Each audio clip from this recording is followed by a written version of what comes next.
morning, children. Now today I am starting exercise 4.6. We have done one question of exercise 4.6. इस exercise में मुझे linear equation को solve करके बताना है by matrix method. Matrix method से लीनियर इक्वेशन कैसे सॉल्व करनी है। तो हमने लास्ट क्लास में बताया था कि लीनियर इक्वेशन को कैसे सॉल्व करते हैं। पहले दो मैट्रिक्स बनाते हैं, फिर उनका मल्टीप्लाई करते हैं, फिर उसका इन्वर्स निकालते हैं, फिर इन्वर्स का कैसे यूज करते हैं, फिर एक्स और वाई की वैल्यू फाइंड करते हैं। तो लास्ट टाइम हमने दो वेरिएबल का क्वेश्चन सॉल्व किया था। आज हम क्वेश्चन सॉल्व करेंगे तीन वेरिएबल का। लेकिन उससे पहले मैं ये बताना चाह रहा हूँ कि इक्वेशन सॉल्व होती भी हैं कि नहीं होती। कई बार इक्वेशन सॉल्व ही नहीं होती। कंसिस्टेंट और इनकंसिस्टेंट सॉल्यूशन होता क्या है, ये दो तीन चीज़ें आपने क्लास 10th में भी करी थी। कंसिस्टेंट सॉल्यूशन और इनकंसिस्टेंट सॉल्यूशन। तो वही चीज़ मैं आपको यहाँ एक बार फिर से रिपीट करा रहा हूँ। जब हम लीनियर इक्वेशन सॉल्व करते हैं तो एक सॉल्यूशन आता है कंसिस्टेंट सॉल्यूशन और एक सॉल्यूशन आता है इनकंसिस्टेंट सॉल्यूशन। Clear children? तो इनकंसिस्टेंट क्या होता है, कंसिस्टेंट क्या होता है। सबसे पहला काम क्या है, जब मैट्रिक्स का हम क्वेश्चन सॉल्व करते हैं तो मैट्रिक्स का हम डिटर्मिनेंट फाइंड करते हैं, एक्सपेंड करते हैं डिटर्मिनेंट को और उस डिटर्मिनेंट की वैल्यू फाइंड करते हैं। कभी कभी ऐसी सिचुएशन आती है कि डिटर्मिनेंट की वैल्यू 0 हो जाती है। If determinant of any matrix is not equal to 0 then we have unique solution. अगर डिटर्मिनेंट की वैल्यू 0 नहीं है तो हमारा एक सॉल्यूशन आएगा जिसे हम यूनिक सॉल्यूशन बोलेंगे। एक्स वाई जेड की एक एक वैल्यू आएगी। फॉर एग्जांपल एक्स की वैल्यू 1, वाई की वैल्यू 2, जेड की वैल्यू 3, इस टाइप की वैल्यू आएगी। फ्रैक्शन में भी वैल्यू आ सकती है, माइनस में भी वैल्यू आ सकती है, लेकिन सिंगल वैल्यू आएंगी, तो उसे बोलते हैं यूनिक सॉल्यूशन। और दूसरी सिचुएशन क्या है, कभी कभी डिटर्मिनेंट ए इक्वल टू 0 हो जाता है, डिटर्मिनेंट ए की वैल्यू 0 हो जाती है। तो हमारे सामने दो सिचुएशन अराइज होती है। फिर हम एडजॉइंट ए मैट्रिक्स निकालते हैं। तो एडजॉइंट ए मैट्रिक्स कैसे निकालते थे, कोफैक्टर्स बनाने वाली जो मैट्रिक्स थी, पहले हम सारे कोफैक्टर्स निकालते हैं, फिर इन कोफैक्टर्स की एक नई मैट्रिक्स बनाते हैं जिसे हम एडजॉइंट ए मैट्रिक्स बोलते हैं।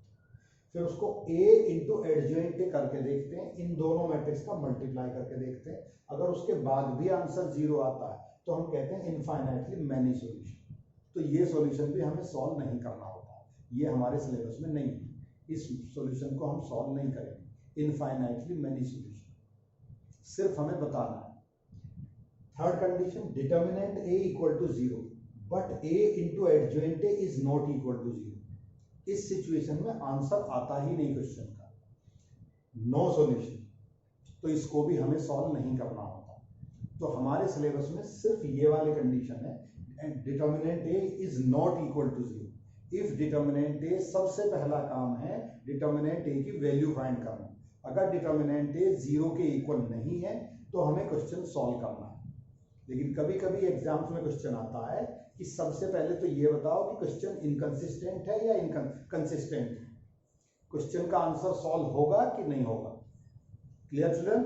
तो सबसे पहले तो ये बताना, ये एक अलग क्वेश्चन है। ऐसा कभी नहीं आता कि पहले आप इतना सारा काम करेंगे कि बहुत सारा टाइम इसमें लगाएंगे। 6 मार्क्स का तो यही काम हो जाएगा कि पहले ये पता लगाना कि क्वेश्चन सॉल्व होगा कि नहीं होगा, फिर उसके बाद उसका आंसर पता लगाना। तो ये तो बहुत बड़ा काम हो जाएगा।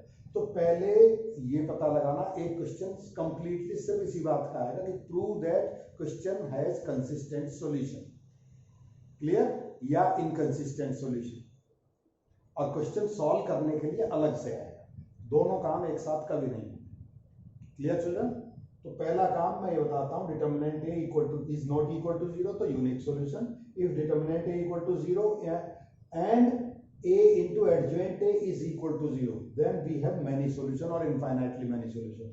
If determinant a equal to 0 then a into adjoint a is not equal to 0 then we can say no solution. इस no solution को inconsistent solution बोलते हैं। बस इन दोनों को मिला के, इसमें एक सॉल्यूशन आ रहा है, इसमें बहुत सारे सॉल्यूशन आ रहे हैं, सॉल्यूशन आने को कंसिस्टेंट सॉल्यूशन बोलते हैं।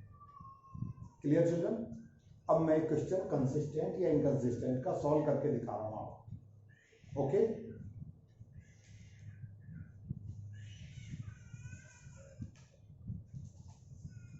Question number 5, exercise 4.6।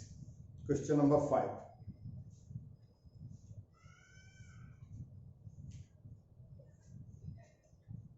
3x minus y minus 2z, 3x minus y minus 2z equal to 2. 2y minus z,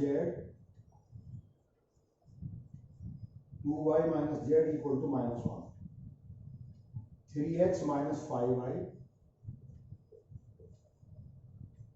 equal to 3x minus 5y equal to 3. तो हमें पता लगाना इनमें से कौन सी सिचुएशन है. Clear children? एक बार मैं फिर से नंबर चेक कर लेता हूं. 3x minus y minus 2z equal to 2, 2y minus z equal to minus 1 and 3x minus 5y equal to 3. Clear? तो सबसे पहले A matrix 3 minus 1 minus 2, 3 minus 1 minus 2. यहां x वाली टर्म नहीं है तो हम 0x लिख सकते हैं इसकी जगह 0 into x. यहाँ z वाली टर्म नहीं है तो प्लस 0z ऐसा हम लिख सकते हैं, क्योंकि यहाँ x वाली टर्म नहीं है, यहाँ y वाली टर्म नहीं है, तो उनकी जगह हमने 0x और 0z लिखेंगे.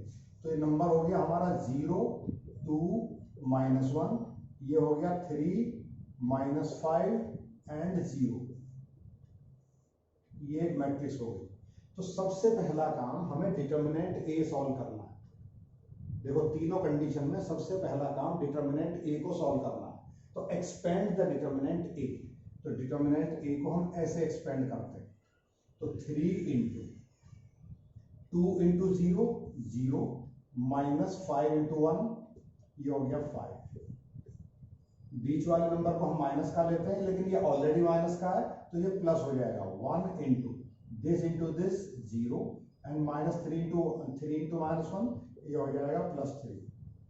Minus 2 this into this 0 and this into this 6. Clear children? Now solve it. 3 into minus 5 plus 1 into 3 minus 2 into minus 6.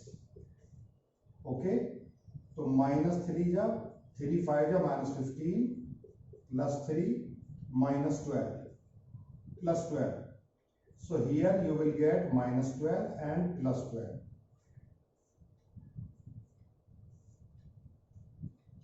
Equal to 0.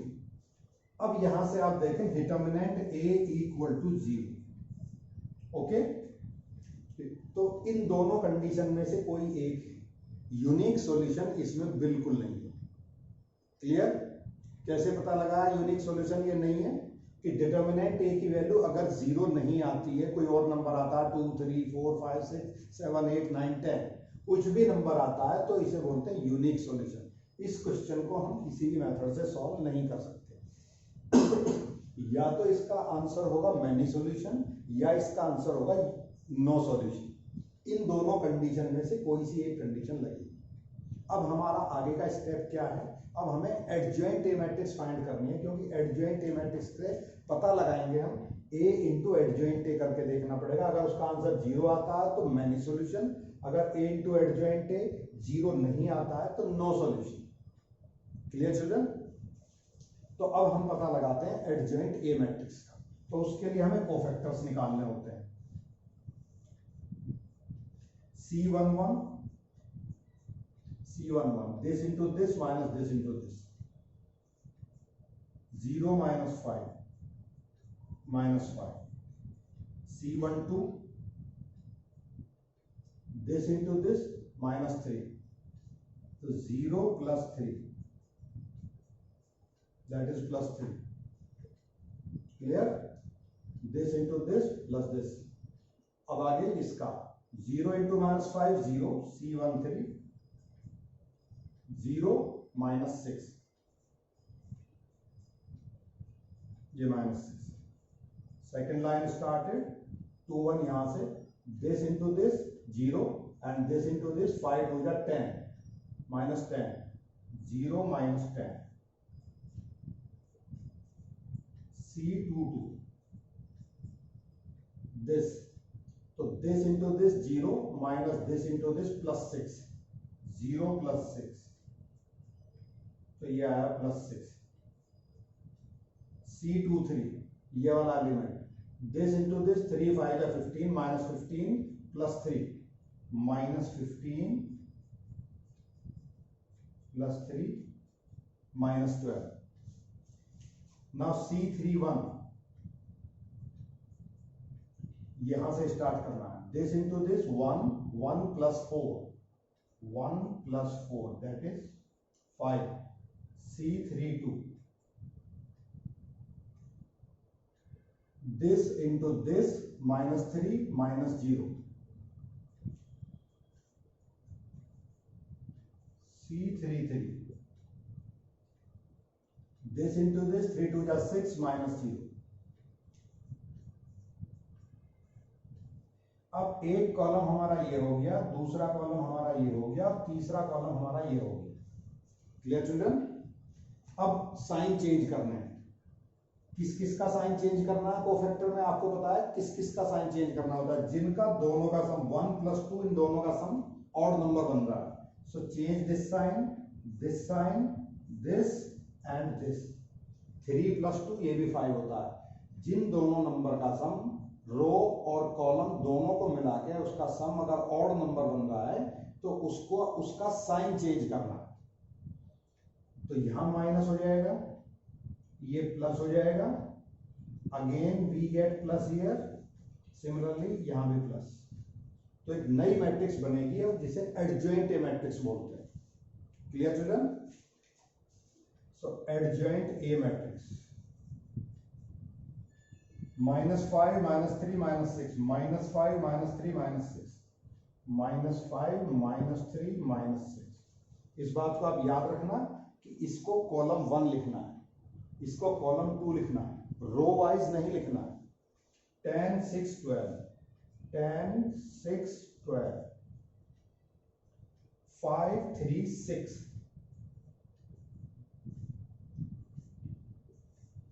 Clear? अब लास्ट वर्क बचा है चिल्ड्रन हमारा कि एडजॉइंट ए को ओरिजिनल मैट्रिक्स के साथ multiply करना है. एडजॉइंट ए को ओरिजिनल मैट्रिक्स के साथ मल्टीप्लाई करना है. अगर मल्टीप्लिकेशन 0 आता है तो इनफाइनाइटली मेनी सॉल्यूशन. अगर मल्टीप्लिकेशन 0 नहीं आता है तो नो सॉल्यूशन. क्लियर? तो अब मुझे इस मैट्रिक्स का इस मैट्रिक्स के साथ मल्टीप्लाई करना. तो मल्टीप्लाई मैं यहां करूंगा children.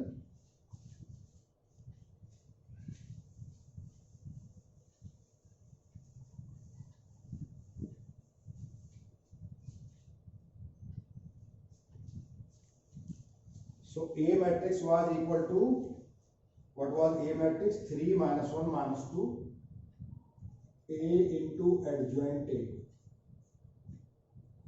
A matrix 3 minus 1 minus 2, 3 minus 1 minus 2, 0 minus 2, 0 plus 2, 0 plus 2 and minus 1, 3 minus 5 and 0. This is A matrix and this is adjoint A matrix. Minus 5 minus 3 minus 6, minus 5 minus 3 minus 6, 10 6 12, 10 6 12, 5 3 6, 5 3 6. अब इन दोनों matrix को हम multiply करें. तो आप सबको पता है कैसे मल्टीप्लाई करना होता है. How to multiply? First row with first column. 3 5 या 15, minus 15, minus 1 into 3 plus 3 and minus 2 into 6 plus 12. ये फर्स्ट एलिमेंट हो गया. नाउ दिस into this, 3 10 या 30, minus 1 into 6 minus 6, minus 2 into 12 minus 24. Clear? This into this, 3 5 या 15, this into this minus 3 and this into this minus 12. 3 5 या 15, minus 1 into 3 minus 3 and 2 6 या 12 minus 12. Okay children? अब इसका multiply, इस तीनों का multiply, second row का मल्टीप्लाई फर्स्ट कॉलम के साथ. This into this 0, this into this -6 and this into this +6. Okay, now this into this 0, this into this plus 12, and this into this minus 12. Now this into this 0, this into this 6, and this into this minus 6. Okay, now last row, 3 5 ja minus 15, and minus 5 3 ja plus 15, and 0 into 6 0. Okay, so 3 10 ja 30, and 5 6 ja minus 30, and 0 into 12 0, and 3 5 ja 15, and 5 3 ja minus 15, and 0 into 6 0. Clear?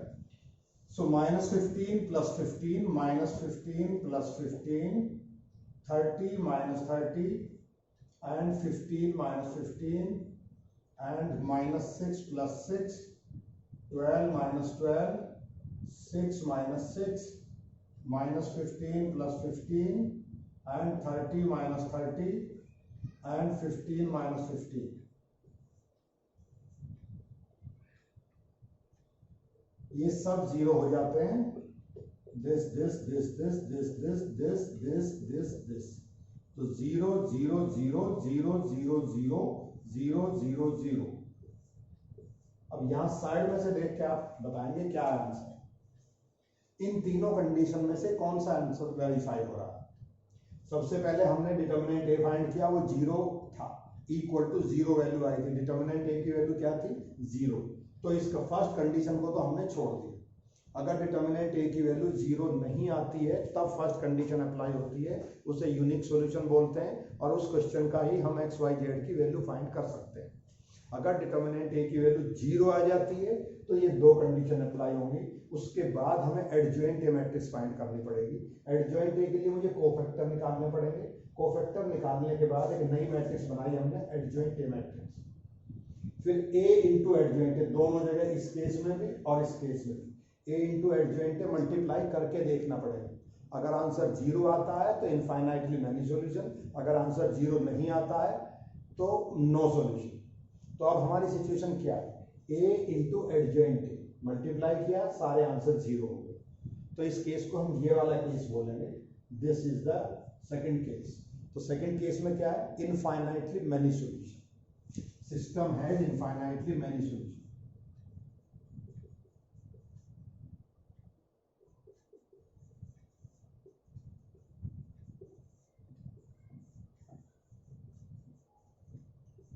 और दूसरा infinitely solution and unique solution, दोनों को मिला के बोलते हैं consistent solution.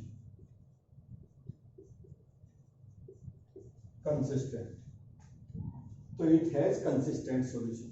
तो system of linear equation, system of linear equation of this question has infinitely many solution और कंसिस्टेंट सॉल्यूशन. Clear children? अगर इन ये दोनों मैट्रिक्स का आंसर 0 नहीं आता, ये 0 मैट्रिक्स नहीं आती, तो हम थर्ड कंडीशन बोलते सिस्टम हैज नो सॉल्यूशन. तो ये नो सॉल्यूशन होता. तो मैंने एक ही क्वेश्चन से तीनों कंडीशन बता दी. स्टार्ट करेंगे डिटर्मिनेंट ए की वैल्यू से. अगर डिटर्मिनेंट ए की वैल्यू 0 नहीं आती है, मैं बार बार रिपीट कर रहा हूँ, आपको याद रखनी है सब बात. डिटर्मिनेंट ए 0 नहीं आता है तो यूनिक सॉल्यूशन हम क्वेश्चन को आगे सॉल्व करेंगे. ठीक है? डिटर्मिनेंट ए की वैल्यू अगर 0 आ जाती है तो हम एडजॉइंट ए मैट्रिक्स फाइंड करेंगे, उसका मल्टीप्लाई करेंगे ओरिजिनल मैट्रिक्स के साथ. अगर आंसर 0 आता है तो सो मेनी सॉल्यूशन, 0 नहीं आता है तो नो सॉल्यूशन. क्लियर? अब इस सिचुएशन में क्या हुआ? टोटल आंसर मल्टीप्लिकेशन के बाद 0 आया, तो we have infinitely many solution. अब हम कुछ यूनिक सॉल्यूशन के क्वेश्चन करेंगे जिसमें डिटर्मिनेंट ए की वैल्यू 0 नहीं होती, फिर एक्स वाई जेड की वैल्यू फाइंड करेंगे. Clear children? अब मैं 3x3 का एक बड़ा क्वेश्चन लेता हूं. Okay,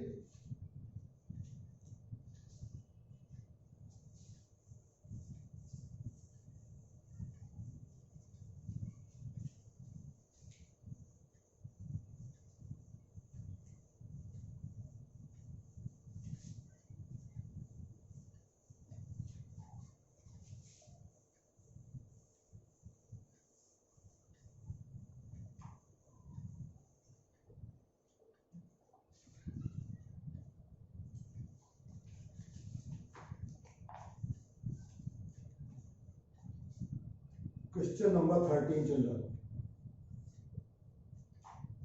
2x plus 3y plus 3z. 2x plus 3y plus 3z equal to 5.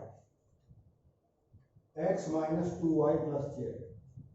x minus 2y plus z equal to minus 4. 3x minus y minus 2z.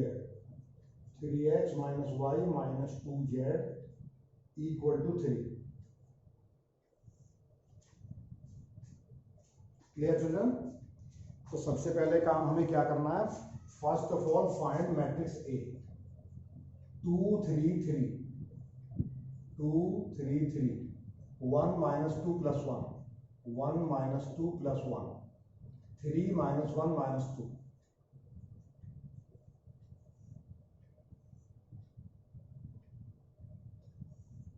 Okay.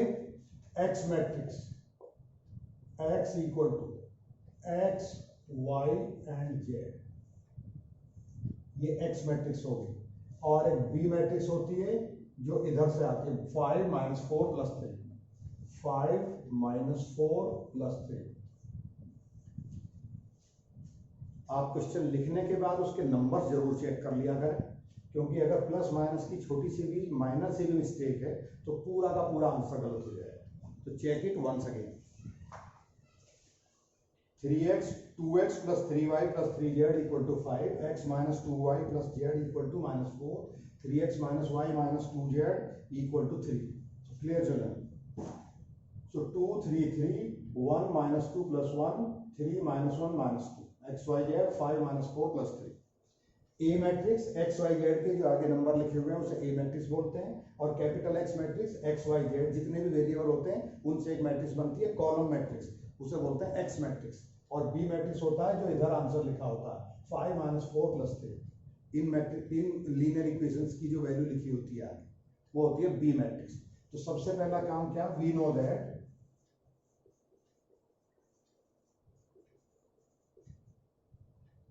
सबसे पहले हम फाइंड करेंगे determinant A. Clear children? Determinant A. इससे हम ये पता लगाएंगे कि क्वेश्चन यूनिक सॉल्यूशन का है, नो सॉल्यूशन का है, इनफाइनाइटली मेनी सॉल्यूशन का है. तो determinant A 2 into this into this 4 minus this into this plus 1 minus 3 this into this minus 2 and this into this minus 3. Clear children? Plus 3. So this into this minus 1 and this into this plus 6. Okay, so do it. 2 into 5 minus 3 into minus 5 plus 3 into 5. 2 5 या 10 plus 15 minus 15 plus 15 and minus 15. ये भी plus 15. 2 5 या 10 3 5 या 15 and 3 5 या 15. That is 40. 40 is not equal to g. Clear children? Determinant A की value 40 है, 40 zero नहीं होता, तो सिस्टम हैज यूनिक सॉल्यूशन. तो लिख देंगे हम आगे unique solution.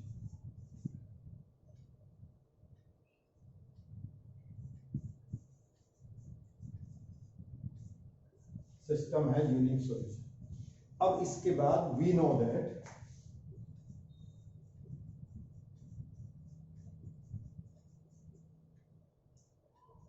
ax is equal to b.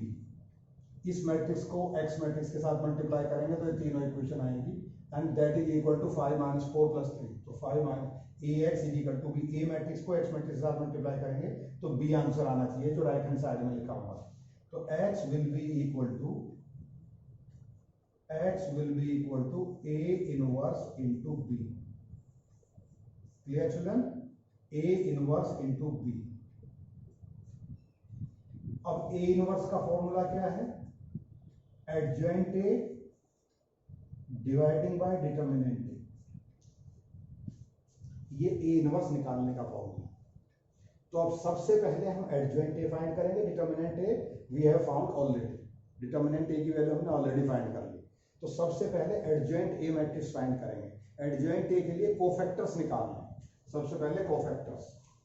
तो C11 बोलो जल्दी, यहां से बोलना है. C11 4 plus 1 that is 5. C12 1 minus 2 minus 2 minus 3 minus 2 minus 3 that is minus 5.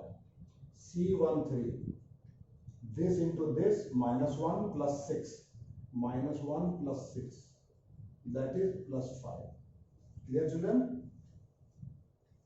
C21 second row start 3 2 ja minus 6 plus 3 minus 6 plus 3 that is minus 3.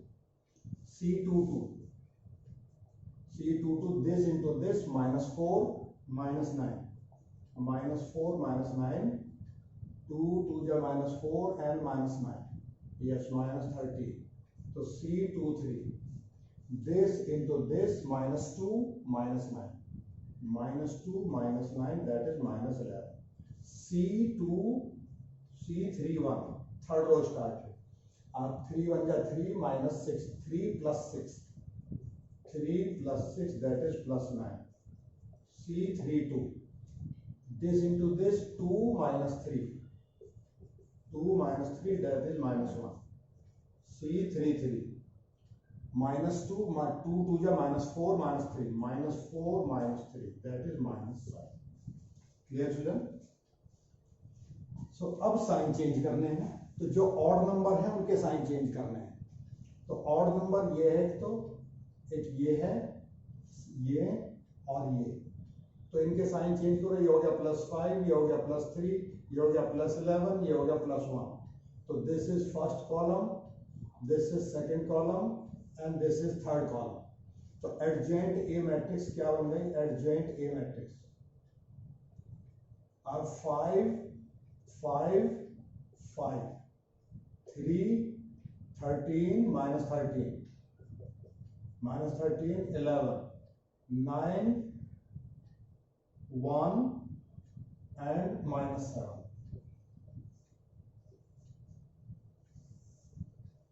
This will be the adjoint A matrix. Now A inverse, what will be A inverse? This matrix upon determinant A. Adjoint A, what will be the A inverse? Adjoint A dividing by determinant A. So 5 3 9 5 minus 13 and 1 5 11 and minus 7 dividing by 40. So 1 by 40. Clear? तो ये है हमारी A inverse matrix. इसके बाद मुझे x निकालना है. x is equal to A inverse B.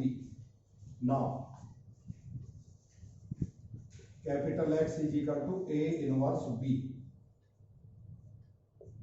So B वहां से देखो सिर्फ तो सबसे लास्ट में लिखा हुआ है B. So A inverse this matrix 1 upon 40 5 3 9 5 minus 13 and plus 1 5 11 and minus 7